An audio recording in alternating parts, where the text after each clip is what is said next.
पिछले वीडियो में हमने देखा कैसे दिन के दृश्यों को, जो भय, क्रोध या फिर और कोई अंदरूनी विकृतियां उत्पन्न करते हैं, उनका कारण चित्ताकाश है, और साथ ही ये कि कैसे चित्ताकाश भूताकाश को प्रभावित ही नहीं कर सकता। जब हम किसी भी दिन के दृश्य को 3 भागों में बांट लेते हैं तो हम रावण, चित्ताकाश को सीता, भूताकाश से अलग करने में समर्थ हो जाते हैं। और जब तक कि रावण दिखाई न दे जाए, मारना असंभव है, और स्पष्ट दिखाई न देने पर युद्ध बाहरी भूताकाश में होने लगता है। और ये धोखा है, क्योंकि रावण अंदर चित्ताकाश रूप में जिंदा रह जाता है। भीतर की मनोभूमि को समझने के लिए 3 स्तरों को अलग करना आवश्यक है। चित्ताकाश मन, जहाँ कथा स्टोरीज बनती है। भूताकाश, जहाँ घटना घटती है, पर चिदाकाश का ही स्वामित्व होता है, ना कि चित्ताकाश का। इसलिए चित्ताकाश मन की कहानियां, स्टोरीज वहाँ प्रक्षेपित तो होती है, पर असली घटनाओं में नहीं आ पाती। टीवी, न्यूज इत्यादि में तो दिखती है, पर वर्तमान प्रकृति भूताकाश में नहीं दिखाई देती है। सीता का अग्नि परीक्षण इसी सत्य की पुष्टि करता है। तीसरा और अंतिम, चिदाकाश स्थिर साक्षी है, देखने वाला है, यानी तुम हो।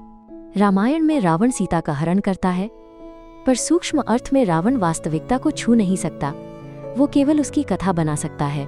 सीता भूताकाश, शुद्ध प्रकृति, अग्नि परीक्षण में अग्नि में सुरक्षित रहती है। इसका अर्थ ये है, वास्तविकता कभी दूषित नहीं होती। कथा, स्टोरीज उसे दूषित प्रतीत कराती है। यही चित्ताकाश है, यही मन है, और यही माया है, यही झूठ है, और यही आपको पहचानना है। युद्ध, निर्भयता और करना की भ्रांति। सबसे पहले एक मूल भ्रांति स्पष्ट करनी आवश्यक है। गीता करने की पुस्तक नहीं है, वो होने की उद्घोषणा है। पर इतिहास में कर्म को, ज्ञान को, भक्ति को और ध्यान को मार्ग बना दिया गया। मानो कुछ करना है, पाना है, बनना है, जबकि गीता का केंद्र है सिर्फ देखना। युद्ध कहाँ लड़ा जाता है? रावण यानी चित्ताकाश का वो हिस्सा जो जड़ है, वो युद्ध थोपता है, और युद्ध अंदरूनी है। युद्ध कैसे लड़ा जाता है? महाभारत में कृष्ण अर्जुन से कहते हैं, मां अनुस्मर युद्ध च, गीता 8.7। अर्थ, मुझे सामने रखकर युद्ध करो। इसका शाब्दिक अर्थ लेने से भ्रम होता है। ये कोई बाहरी कृष्ण को आगे रखने की बात नहीं। मुझे सामने रखो का अर्थ है, साक्षी को सामने रखो। जब दृश्य उठे, उसे साक्षी में रखो। गुस्से में या फिर डर में जो अंदर में ऊर्जा उठती है, उसे साक्षी होकर देखने मात्र से वो अपना पैटर्न चक्र खो देती है और शुद्ध ऊर्जा में विलीन हो जाती है। असली साधना यही है। युद्ध कैसे शुरू होता है? युद्ध तब शुरू होता है जब चित्ताकाश दृश्य प्रोजेक्ट करता है, शरीर में ऊर्जा उठती है, जैसे भय, वासना, क्रोध, ईर्ष्या इत्यादि। ये बाहरी घटना नहीं, भीतर की ऊर्जा लहर है। यदि अर्जुन दृश्य को वास्तविक मान ले तो प्रतिक्रिया की लहर बनती है। वे प्रतिक्रिया में उतरेंगे। यदि वे कृष्ण को सामने रखें, अर्थात साक्षी को, तो दृश्य दृश्य ही रहेगा और विकृत ऊर्जा परिवर्तित हो जाएगी। और यही इस युद्ध में लड़ने की पूरी तकनीक है। ये करना नहीं, होना है। जब ऊर्जा उठती है, क्या करना है? कुछ नहीं, केवल उठती विकृत ऊर्जा को देखना है। यही मार्कंडेय की निर्भयता है। मार्कंडेय और निर्भयता। मार्कंडेय मृत्यु के सामने खड़े हैं।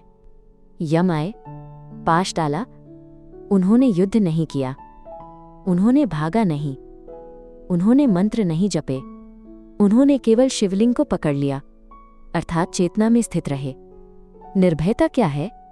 भय का अभाव नहीं, भय से भागना नहीं, भय के बीच स्थिर होना। जब भय को देखा जाता है, ऊर्जा मुक्त होती है।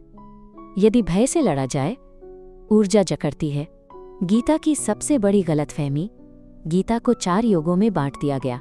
कर्मयोग, ज्ञान योग, भक्ति योग, ध्यान योग, और फिर उन्हें अभ्यास बना दिया गया। पर गीता कहीं भी ये नहीं कहती कि तुम्हें कर्म करना है ताकि मुक्त हो जाओ। गीता कहती है, कर्मण्येवाधिकारस्ते 2.47। ये परिणाम से अलग रहने की बात है। ये आंतरिक असंगता है। ये करना नहीं सिखाती, ये पहचान हटाना सिखाती है। योगः कर्मसु कौशलम का वास्तविक अर्थ अक्सर इसे दक्षता से काम करना समझ लिया गया। पर कौशल यहाँ बाहरी दक्षता नहीं है। कौशल है कर्म होते हुए भी भीतर अकड़ता रहना। ये होना है, करना नहीं। दृश्य और ऊर्जा।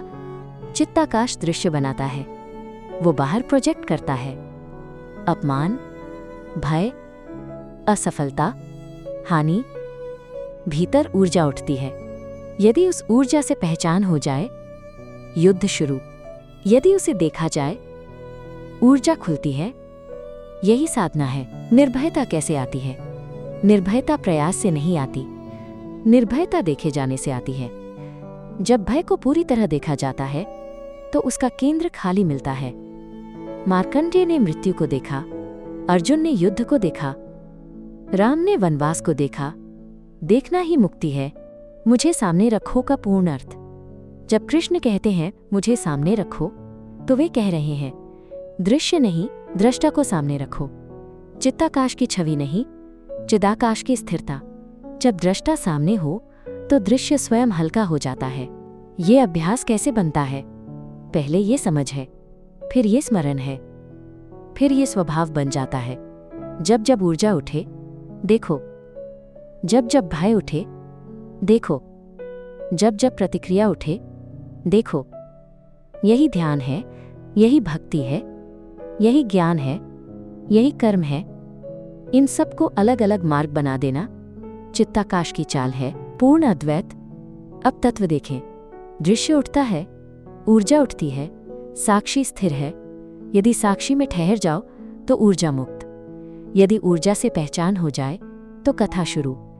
मुक्ति किसी क्रिया से नहीं, पहचान हटने से है। अंतिम सूत्र, न करना है, न बदलना है, न सुधारना है, न जीतना है, केवल देखना है। देखना मतलब होना, होना मतलब मुक्त होना। और जब यह स्थिर हो जाए तो कोई युद्ध नहीं बचता, न रावण बचता है, न अर्जुन बचता है। केवल एक ही तत्व, चिदाकाश या राम या कृष्ण रह जाता है।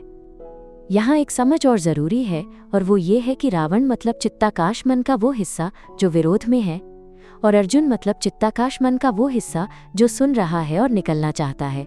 आंतरिक युद्ध की वास्तविक भूमि। अक्सर लोग पूछते हैं, क्या रामायण, महाभारत और गीता केवल ऐतिहासिक ग्रंथ हैं, या वे मनोवैज्ञानिक और आध्यात्मिक मानचित्र भी हैं? यदि हम इन्हें केवल इतिहास की तरह पढ़ते हैं तो वे पात्रों की कथाएं हैं। यदि हम इन्हें चेतना की दृष्टि से पढ़ते हैं तो वे हमारे भीतर के स्तरों का मानचित्र बन जाते हैं। हर मनुष्य के भीतर एक युद्ध चलता है। ये युद्ध बाहर दिखाई देता है, संबंधों में, संघर्षों में, परिस्थितियों में, पर इसकी जड़ भीतर है। गीता 6.5 कहती है, उद्धरेदात्मनात्मानम नात्मानम वसादेत। मनुष्य स्वयं को स्वयं से उठाए। ये वाक्य स्पष्ट संकेत है, युद्ध बाहर नहीं, भीतर है।